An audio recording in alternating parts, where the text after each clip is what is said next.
The book of Leviticus. It's the third book of the Bible, and it's set right after the exodus of the Israelites from their slavery, when God brought them to the foot of Mount Sinai and invited Israel into a covenant relationship. Now, they had quickly rebelled and broke that covenant, and God had wanted for his glorious presence to come and live right in the midst of Israel in the form of this tabernacle. But Israel's sin has damaged the relationship.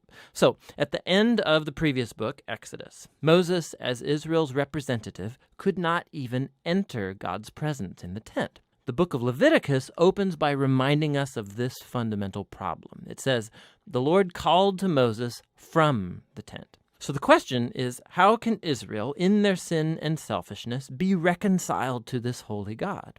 That's what this book is all about, how God is graciously providing a way for sinful, corrupt people to live in his holy presence. Now, let's pause for a second and explore this really important idea that God is holy. It's fundamental to understanding this book. The word holy means simply to be set apart or unique. And in the Bible, God is set apart from all other things because of his unique role as the creator of all, as the author of life itself. And so if God is holy, then the space around God is also holy. It's full of his goodness and his life and purity and justice. So if Israel, who is unjust and sinful, wants to live in God's holy presence, they too need to become holy. Their sin has to be dealt with. Thus, the book of Leviticus. Now, the book has a really amazing symmetrical design. It explores the three main ways that God helps Israel to live in his presence. The outer sections are descriptions of the rituals Israel was to practice in God's holy presence. The next inner sections focus on the role of Israel's priests as mediators between God and Israel. And inside of that are two matching sections that focus on Israel's purity. And then right here at the center of the book, there's a key ritual, the Day of Atonement, that brings the whole book together. The book concludes with a short section where Moses calls on Israel to be faithful to this covenant. Let's dive into the book. The first section explores the 5 main types of ritual sacrifices that Israel was to perform. 2 of these were ways that an Israelite could say thank you to God by offering back to God these symbolic tokens of what God has first given them. 3 other sacrifices were different ways of saying sorry to God. So here an Israelite would offer up the lifeblood of an animal while confessing that their sin has created more evil and death in God's good world. But instead of destroying this person, God, of course, wants to forgive them. And so this animal symbolically dies in their place and atones, which means it covers for their sin. And so through these rituals, the Israelites were constantly being reminded of God's grace, but also of his justice and of the seriousness of their evil and its consequences. The second set of rituals lays out the 7 annual feasts of Israel. And each of these retold a different part of the story about how God redeemed them from slavery in Egypt and brought them through the wilderness on their way to the Promised Land. And by celebrating these feasts regularly, Israel would remember who they were and who God was to them. Now, the sections about Israel's priests, you have Aaron and his sons first ordained to enter into God's presence on behalf of Israel. And then in this matching section, we find the qualifications for being a priest. The priests were called to the highest level of moral integrity and ritual holiness because they represented the people before God, but then also represented God to the people. Now, we find out why the priest's holiness matters so much back here in this first section. Right after the family of Aaron was ordained, 2 of his sons waltz right into God's presence and flagrantly violate the rules. And so they are consumed by God's holiness on the spot. It's a haunting reminder of the paradox of living in God's holy presence, because it's pure goodness, but it becomes dangerous to those who rebel and insult God's holiness. And so it's important that Israel's priests become holy, and also that all of the people of Israel become holy, which is what the next inner sections are all about. Chapters 11 through 15 are about the ritual purity required of all the Israelites, and chapters 18 through 20 are about the moral purity of the people. Here's what's underneath all of this purity and impurity language. Because God is holy and he's set apart, the Israelites need to be in a state of holiness themselves when they enter into his presence. This was called being clean or pure. God's presence was off limits to anybody who was not in a holy state, and this was called being unclean or impure. Now, an Israelite could become impure in just a few ways. by contact with reproductive body fluids, by having a skin disease, by touching mold or fungus, or by touching a dead body. Now, for the Israelites, all of these were associated with mortality, with the loss of life, which gets us to the core symbol of all these ideas. You become impure when you're contaminated by touching death, so to speak. And death is the opposite of God's holiness because God's essence is life. Now, this is really key. Simply being impure was not sinful or wrong. Touching these kinds of things was a normal part of everyday life. And impurity was a temporary state. It just lasted a week or two, and then it's over. What was wrong or sinful was to waltz into God's presence carrying these symbols of death and impurity on my body. Don't do that. Now, the last way of becoming impure was by eating certain animals, and the kosher food laws are found right here in this section. Now, there have been lots of theories about why certain animals were considered impure and off limits. To promote hygiene or to avoid cultural taboos, the text just isn't explicit. But the basic point of all of these chapters is really clear. Altogether, these work as an elaborate set of cultural symbols that reminds Israel that God's holiness was to affect all areas of their lives. This corresponding section over here is about Israel's moral purity. The Israelites were called to live differently than the Canaanites. They were to care for the poor instead of overlooking them. They were to have a high level of sexual integrity, and they were to promote justice throughout their entire land. Now, here at the center of the book, we find a long description of one of Israel's annual feasts, the Day of Atonement. Odds are that not every Israelite's sin and rebellion would be covered through the individual sacrifices. And so once a year, the high priest would take 2 goats. One of these would become a purification offering and atone for the sins of the people. And the other was called the scapegoat. The priest would confess the sins of Israel and symbolically place them on this goat, and then it would be cast out into the wilderness. Again, this is a very powerful image of God's desire to remove sin and its consequences from his people so that God can live with them in peace. The book concludes with Moses calling Israel to be faithful to all of the terms of the covenant. And he describes the blessings of peace and abundance that will result if Israel obeys all of these laws. He also warns them that if they're unfaithful and dishonor God's holiness, it will result in disaster and ultimately exile from the land promised to Abraham. Now, if you want to see how Leviticus fits into the big storyline, it's helpful to look at the first sentence of the next book of the Bible, Numbers. It begins, "The Lord spoke to Moses in the tent." So we can see that Moses is now able to enter God's presence on behalf of Israel. The book of Leviticus, it worked. So despite Israel's failure, God has provided a way for their sin to be covered so that God can live with sinful people in peace. And that's what the book of Leviticus is all about. Leviticus 1. The Lord called Moses and spoke to him from the tent of meeting, saying, Speak to the people of Israel and say to them, When any one of you brings an offering to the Lord, you shall bring your offering of livestock from the herd or from the flock. If his offering is a burnt offering from the herd, he shall offer a male without blemish. He shall bring it to the entrance of the tent of meeting, that he may be accepted before the Lord. He shall lay his hand on the head of the burnt offering, and it shall be accepted for him to make atonement for him.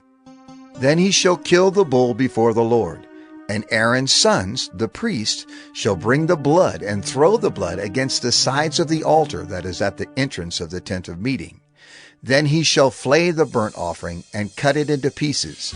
And the sons of Aaron, the priest, shall put fire on the altar and arrange wood on the fire. And Aaron's sons, the priests, shall arrange the pieces, the head and the fat on the wood that is on the fire on the altar. But its entrails and its legs he shall wash with water. And the priest shall burn all of it on the altar, as a burnt offering, a food offering, with a pleasing aroma to the Lord. If his gift for a burnt offering is from the flock, from the sheep or goats, he shall bring a male without blemish, and he shall kill it on the north side of the altar before the Lord. And Aaron's sons, the priests, shall throw its blood against the sides of the altar. And he shall cut it into pieces, with its head and its fat, and the priest shall arrange them on the wood that is on the fire on the altar.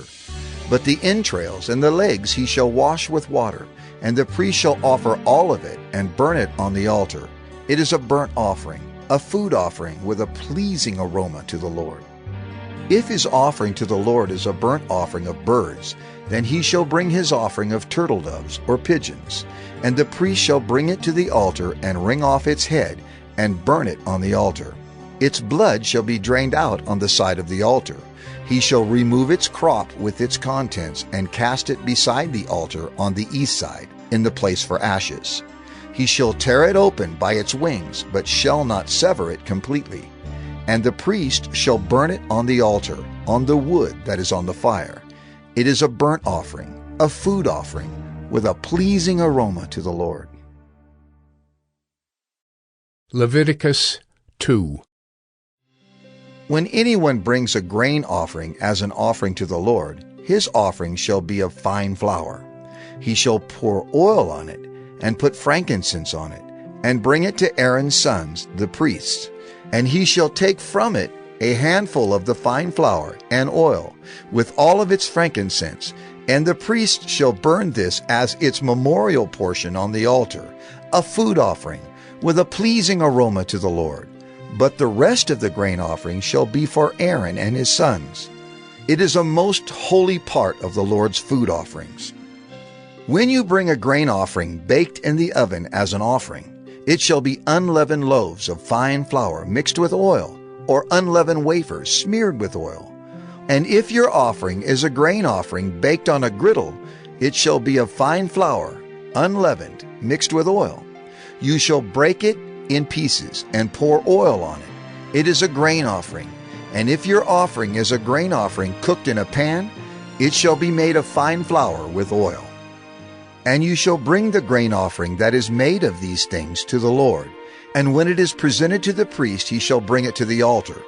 And the priest shall take from the grain offering its memorial portion, and burn this on the altar, a food offering with a pleasing aroma to the Lord. But the rest of the grain offering shall be for Aaron and his sons. It is a most holy part of the Lord's food offerings. No grain offering that you bring to the Lord shall be made with leaven, for you shall burn no leaven nor any honey as a food offering to the Lord. As an offering of firstfruits you may bring them to the Lord, but they shall not be offered on the altar for a pleasing aroma. You shall season all your grain offerings with salt. You shall not let the salt of the covenant with your God be missing from your grain offering. With all your offerings you shall offer salt. If you offer a grain offering of firstfruits to the Lord, you shall offer for the grain offering of your firstfruits fresh ears, roasted with fire, crushed new grain, and you shall put oil on it and lay frankincense on it. It is a grain offering. And the priest shall burn as its memorial portion some of the crushed grain and some of the oil with all of its frankincense. It is a food offering to the Lord. Leviticus 3. If his offering is a sacrifice of peace offering, if he offers an animal from the herd, male or female, he shall offer it without blemish before the Lord. And he shall lay his hand on the head of his offering and kill it at the entrance of the tent of meeting. And Aaron's sons, the priests, shall throw the blood against the sides of the altar. And from the sacrifice of the peace offering, as a food offering to the Lord, he shall offer the fat covering the entrails, and all the fat that is on the entrails, and the 2 kidneys with the fat that is on them at the loins, and the long lobe of the liver that he shall remove with the kidneys. Then Aaron's sons shall burn it on the altar on top of the burnt offering which is on the wood on the fire. It is a food offering with a pleasing aroma to the Lord. If his offering for a sacrifice of peace offering to the Lord is an animal from the flock, male or female, he shall offer it without blemish. If he offers a lamb for his offering, then he shall offer it before the Lord. Lay his hand on the head of his offering, and kill it in front of the tent of meeting. And Aaron's sons shall throw its blood against the sides of the altar. Then from the sacrifice of the peace offering he shall offer as a food offering to the Lord its fat. He shall remove the whole fat tail, cut off close to the backbone. and the fat that covers the entrails, and all the fat that is on the entrails, and the 2 kidneys with the fat that is on them at the loins, and the long lobe of the liver that he shall remove with the kidneys, and the priest shall burn it on the altar as a food offering to the Lord. If his offering is a goat, then he shall offer it before the Lord, and lay his hand on its head and kill it in front of the tent of meeting. And the sons of Aaron shall throw its blood against the sides of the altar. Then he shall offer from it, as his offering for a food offering to the Lord, the fat covering the entrails, and all the fat that is on the entrails, and the 2 kidneys with the fat that is on them at the loins, and the long lobe of the liver, that he shall remove with the kidneys. And the priest shall burn them on the altar as a food offering with a pleasing aroma. All fat is the Lord's. It shall be a statute forever throughout your generations, in all your dwelling places, that you eat neither fat nor blood. Leviticus 4. And the Lord spoke to Moses, saying, Speak to the people of Israel, saying, If anyone sins unintentionally in any of the Lord's commandments about things not to be done, and does any one of them, if it is the anointed priest who sins, thus bringing guilt on the people, then he shall offer for the sin that he has committed a bull from the herd, without blemish, to the Lord for a sin offering. He shall bring the bull to the entrance of the tent of meeting before the Lord, and lay his hand on the head of the bull, and kill the bull before the Lord. And the anointed priest shall take some of the blood of the bull, and bring it into the tent of meeting. And the priest shall dip his finger in the blood, and sprinkle part of the blood 7 times before the Lord, in front of the veil of the sanctuary. And the priest shall put some of the blood on the horns of the altar of fragrant incense before the Lord, that is in the tent of meeting. And all the rest of the blood of the bull he shall pour out at the base of the altar of burnt offering, that is at the entrance of the tent of meeting. And all the fat of the bull of the sin offering he shall remove from it, the fat that covers the entrails, and all the fat that is on the entrails, and the 2 kidneys with the fat that is on them at the loins, and the long lobe of the liver, that he shall remove with the kidneys, just as these are taken from the ox of the sacrifice of the peace offerings. And the priest shall burn them on the altar of burnt offering. But the skin of the bull, and all its flesh, with its head, its legs, its entrails, and its dung, all the rest of the bull he shall carry outside the camp to a clean place, to the ash heap, and shall burn it up on a fire of wood. On the ash heap it shall be burned up. If the whole congregation of Israel sins unintentionally, and the thing is hidden from the eyes of the assembly, and they do any one of the things that by the Lord's commandments ought not to be done, and they realize their guilt, when the sin which they have committed becomes known, the assembly shall offer a bull from the herd for a sin offering, and bring it in front of the tent of meeting, and the elders of the congregation shall lay their hands on the head of the bull before the Lord, and the bull shall be killed before the Lord. Then the anointed priest shall bring some of the blood of the bull into the tent of meeting, and the priest shall dip his finger in the blood, and sprinkle it 7 times before the Lord in front of the veil. And he shall put some of the blood on the horns of the altar that is in the tent of meeting before the Lord. And the rest of the blood he shall pour out at the base of the altar of burnt offering, that is at the entrance of the tent of meeting. And all its fat he shall take from it and burn on the altar. Thus shall he do with the bull, as he did with the bull of the sin offering, so shall he do with this. And the priest shall make atonement for them, and they shall be forgiven. And he shall carry the bull outside the camp and burn it up as he burned the first bull.